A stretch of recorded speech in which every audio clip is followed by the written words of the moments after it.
सुप्रभात। मैं Pushpalata Chaurasia sacred heart school की अध्यापिका, कक्षा 7वीं, विषय हिंदी भाषा को लेकर पाठ 2 के भाग 2 में फिर से आप सभी का स्वागत करती हूँ। पाठ 2 के भाग 2 को पढ़ने से पहले बच्चों, आप अपनी आंखें बंद कीजिए और हाथ जोड़िए, और जो मैं सुविचार बोलने जा रही हूँ उसे आप ध्यान से सुनिएगा और अपनी जिंदगी में शामिल कीजिएगा। सुविचार इस प्रकार से है। कुछ लोग सफलता के केवल सपने देखते हैं, जबकि अन्य व्यक्ति जागते हैं और कड़ी मेहनत करते हैं। तो इसका तात्पर्य ये है बच्चों कि बिना मेहनत के कभी भी किसी भी व्यक्ति को सफलता नहीं मिलती। बच्चों, अब आप अपनी आंखें खोलिए। आज का दिनांक है 1/7/20 और आज का दिन क्या है? आज का दिन बुधवार है। पाठ 2 का भाग 2। पाठ 2 का क्या नाम है बच्चों? पाठ 2 का नाम है सत्य और अहिंसा। सत्य और अहिंसा एक लेख है। लेख को हम निबंध भी कहते हैं। तो हम कह सकते हैं कि सत्य और अहिंसा निबंध है और लेख भी है। जो निबंध लिखता है उसे हम क्या कहते हैं? निबंधकार। लेख जो लिखता है, लेखक। तो निबंधकार या लेखक का क्या नाम है? श्रीमान मोहनदास करमचंद गांधी। क्या नाम है बच्चों? श्रीमान मोहनदास करमचंद गांधी। सत्य का क्या मतलब है? सत्य का मतलब है सच और सच्चाई। अहिंसा का क्या मतलब है? अहिंसा का मतलब है किसी को भी दुख नहीं पहुंचाना। मैंने आपको बताया था। पहले भाग में आपने सत्य और अहिंसा पाठ को समझने के लिए मैंने इसकी रूपरेखा 4 भागों में बांटा था। 4 भागों में से आपने 2 भाग को पढ़ चुके हो, 2 रूपरेखा को पढ़ चुके हो। वो 2 रूपरेखा क्या था बच्चों? पहला था शीर्षक। शीर्षक क्या? सत्य और अहिंसा का मतलब समझा।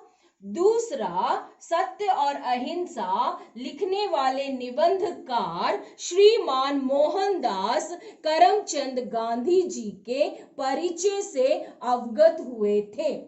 और मैंने कहा था कि तीसरा, औचित्य और कठिन शब्दों का उच्चारण करेंगे। और चौथा, पृष्ठ के अनुसार पाठ के गद्यांशों को हम समझेंगे। तो आज भाग 2 में हम पाठ का औचित्य मतलब होता है सच्चाई। पाठ की क्या सच्चाई है? पाठ से हमें क्या प्रेरणा मिलती है? पाठ हमें क्या शिक्षा दे रहा है? उससे मैं आपको अवगत कराऊंगी। और दूसरा, कठिन शब्दों का उच्चारण का अभ्यास कराऊंगी। बच्चों, औचित्य को पढ़ने से पहले आप अपनी पुस्तकें खोलिए, हाथ में पेंसिल रखिए और जिन शब्दों को मैं रेखांकित मतलब अंडरलाइन, जिनको मैं कहने के लिए बोलूंगी आप उन्हें रेखांकित कीजिएगा। उसका अर्थ बताऊंगी, उसे आप अपनी किताब में यानी कि बुक में लिख लीजिएगा। औचित्य बच्चों इस प्रकार से है। केवल सच बोलना मात्र ही सत्य नहीं है। केवल सच बोलना मात्र ही सत्य नहीं है। जैसे पारसमणि, पारसमणि को आप रेखांकित कीजिएगा। पारसमणि का क्या मतलब होता है बच्चों? पारसमणि का मतलब होता है एक चमत्कारी पत्थर, एक चमत्कारी पत्थर। पारसमणि का अर्थ होता है एक चमत्कारी पत्थर। ये चित्र में देखिए, ये एक पारसमणि है, यानी कि चमत्कारी पत्थर है। स्पर्श, स्पर्श को भी आप रेखांकित कीजिएगा। स्पर्श का क्या मतलब होता है? स्पर्श का मतलब होता है छूना। स्पर्श का क्या मतलब होता है बच्चों? स्पर्श का मतलब होता है छूना। करने से लोहा भी सोना हो जाता है। लोहा, लोहा क्या है? एक धातु है। उसी प्रकार सत्य को जीवन में अपनाने वाले व्यक्ति का भविष्य उज्जवल। उज्जवल को आप रेखांकित कीजिएगा। उज्जवल का यहाँ पर क्या मतलब है बच्चों? उज्जवल का यहाँ पर मतलब है स्वच्छ, स्वच्छ। उज्जवल का मतलब है स्वच्छ और नहीं तो सफेद। उज्जवल का यहाँ पर क्या मतलब है बच्चों? स्वच्छ और सफेद। और स्वर्णिम हो जाता है। स्वर्णिम को भी आप रेखांकित करोगे। स्वर्णिम मतलब होता है सुख समृद्धि। स्वर्णिम मतलब क्या होता है? सुख समृद्धि, सुख समृद्धि, समृद्धि, सुख समृद्धि। स्वर्णिम का मतलब होता है सुख समृद्धि, नहीं तो सोने के रंग का, सोने के रंग का हो जाता है।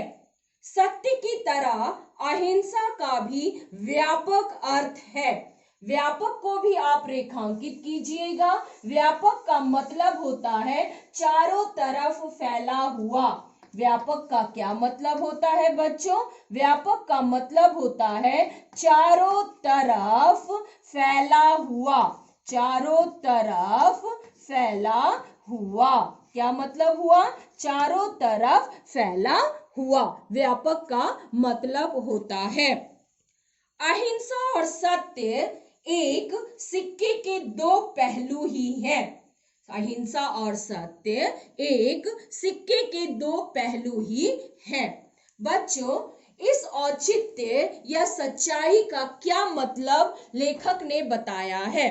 लेखक ने बताया है कि इस सत्य और अहिंसा से हमें यह प्रेरणा मिलती है कि केवल सच बोलना मात्र ही सत्य नहीं है। सत्य वो नहीं है, सच्चाई या सच वो नहीं है जो हम सच बोलें। सिर्फ सत्य बोलना, सिर्फ बोलना ही कोई सच्चाई नहीं होता। यानी भाषा में जो बोलना और लिखना होता है, या सिर्फ बोलना, बोलकर हाँ मैंने सत्य बोला है, वो सच नहीं होता। सत्य होता क्या है असली में? सच्चाई होती क्या है? सच्चाई की तुलना यहाँ पर पारसमणि से की गई है। किससे की गई है बच्चों? पारसमणि का स्पर्श करने से लोहा भी सोना हो जाता है। कहा जाता है पारसमणि, ये चित्र में देखिए, ये पारसमणि का चित्र है। पारसमणि एक चमत्कारी पत्थर होता है। कहा जाता है कि ये हिमालय के तरफ मिलता है और इसमें इतनी शक्ति होती है कि लोहा, लोहा एक धातु होता है जिसे आप अंग्रेजी भाषा में आयरन बोलते हो। लोहा कितना कड़क होता है, कठोर होता है, और वो कठोर जब पारसमणि चमत्कारी पत्थर से छूता है या उसका छुअन हो जाता है या स्पर्श हो जाता है, तो वो लोहा क्या बन जाता है? सोना बन जाता है। क्या बन जाता है?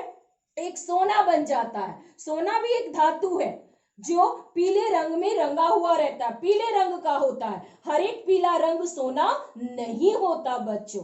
तो जब वो पारसमणि चमत्कारी पत्थर से लोहा छूता है, लोहा छूता है, तो वो क्या बन जाता है? एक सोना बन जाता है। तो यहाँ पर कहने का तात्पर्य ये है कि संगति, हम जिस संगति में रहेंगे वही हमारे संस्कार और हमारे व्यवहार हो जाएंगे। अगर हम असत्य लोगों के साथ, झूठे लोगों के साथ, दुख पहुंचाने वाले लोगों के साथ अगर हम रहेंगे तो हम भी असत्यता में आ जाएंगे, हम सच्चाई में नहीं आएंगे, तो हम लोहा ही बन जाएंगे। लेकिन वही असत्य व्यक्ति, वही दूसरों को नुकसान पहुंचाने वाला व्यक्ति अगर सच्चे व्यक्ति के साथ, जो ईमानदारी से काम करता है, अपने कार्य को अनुशासित रूप में देता है, किसी को नुकसान नहीं पहुंचाता, अपने स्वार्थ के लिए कभी काम नहीं करता, दूसरों की भलाई के लिए कार्य करता है, अगर वो होता है पारसमणि पत्थर। और उस पारसमणि पत्थर के साथ असत्य व्यक्ति जब आके रहने लगता है या उसकी संगति में आ जाता है तो वो असत्य व्यक्ति भी सत्य व्यक्ति ही कहलाता है, सच्चाई ही सच्चा व्यक्ति कहलाता है और सोने की तरह चमकता रहता है।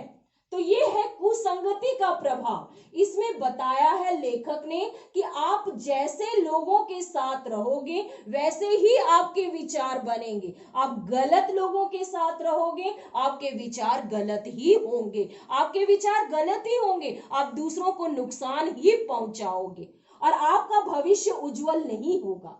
तो जिंदगी में भविष्य को उज्जवल करने के लिए, स्वच्छ करने के लिए, पवित्र बनाने के लिए आपको पारसमणि जैसे पत्थर के साथ छुअन करना ही पड़ेगा, छूना पड़ेगा ही पारसमणि को, क्योंकि पारसमणि एक चमत्कारी पत्थर होता है।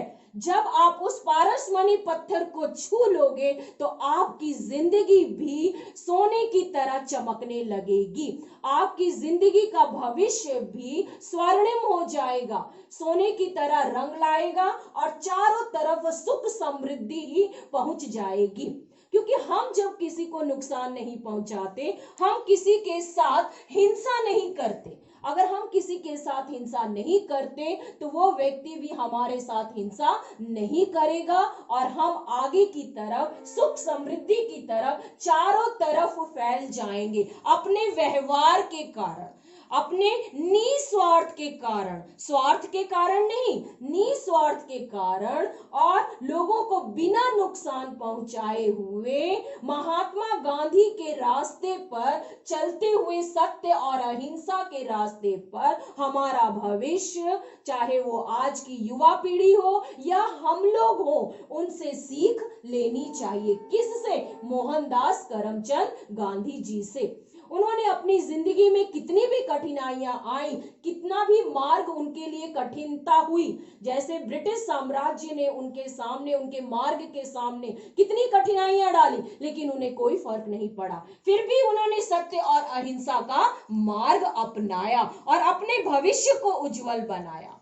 सत्य और अहिंसा बच्चों सिक्के के दो पहलू हैं। जिस प्रकार आप ये देखिए, ये क्या है मेरे हाथ में, ये क्या है? ये एक सिक्का है।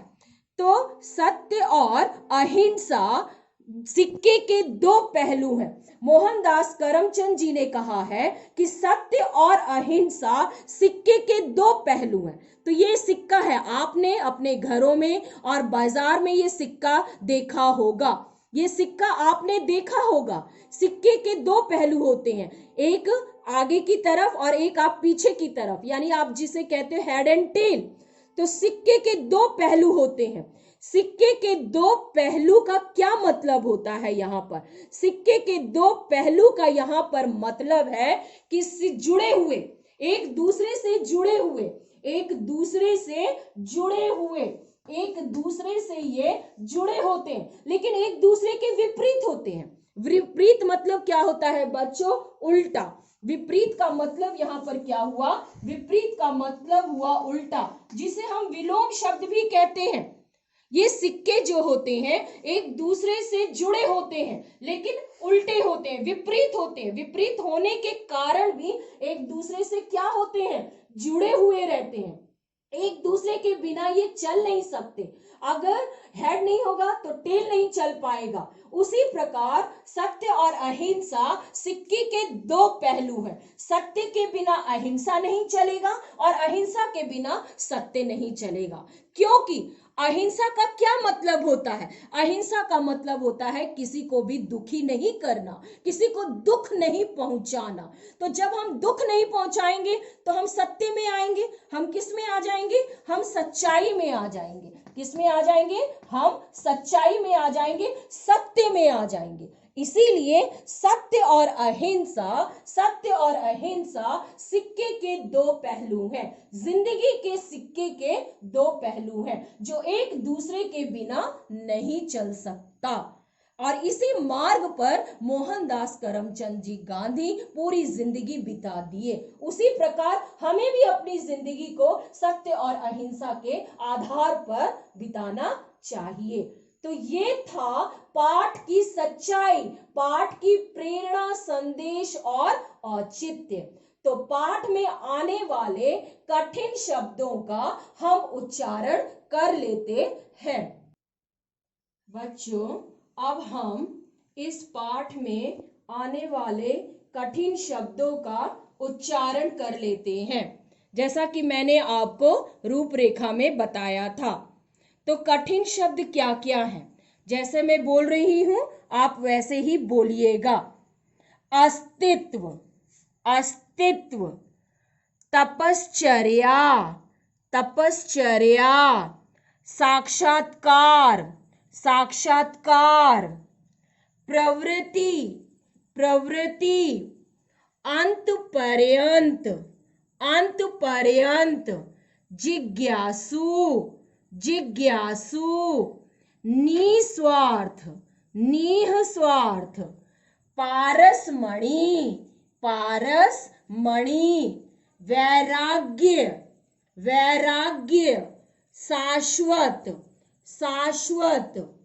आवश्यक, आवश्यक। ओतप्रोत, ओतप्रोत।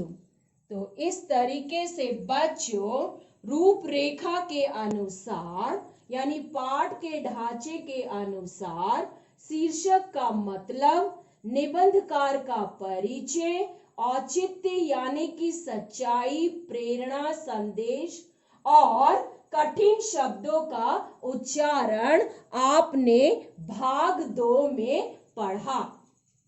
भाग 3 में मैं आपको अन्य रूपरेखा यानी कि पृष्ठ के अनुसार गद्यांशों को समझाऊंगी। भाग 3 में बच्चों अब मैं आप लोगों को एक ही आशीर्वाद देती हूं कि आप अपने माता पिता के साथ हमेशा खुश रहिएगा। धन्यवाद।